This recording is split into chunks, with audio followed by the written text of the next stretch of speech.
Next question. My mom died. Okay. When she was sick, we prayed and paid much sacrifices so that she will not die. And eventually she died. Okay. What is the Lord teaching me as a believer, or teaching us as a believer? There are some things that are superior to prayer. You should have heard this in our teachings now. One of the first things superior to prayer is called the will of God.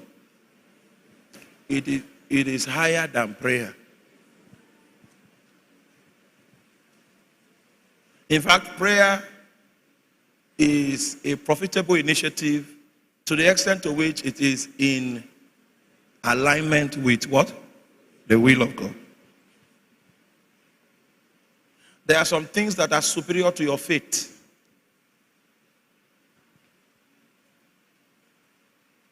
Faith. Some things are superior to it.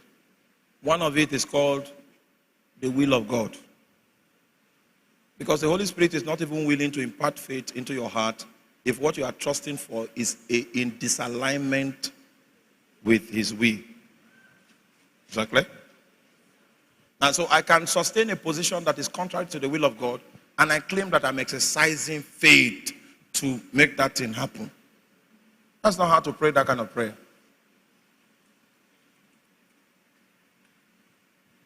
The way to pray it is keep speaking in tongues. Then God will give you an idea of His will. Whenever situations are out of hand, don't claim you know how you should pray. Give the Holy Spirit an opportunity to educate you on the matter. Exactly. So I will not go more than that. I know a young preacher. He used to pray for the sick those days. And then he prayed for one and the person died. And he said the Bible is not true. And that was how he backslid till this day. He was not told that there are things that are superior to his prayer and to his faith.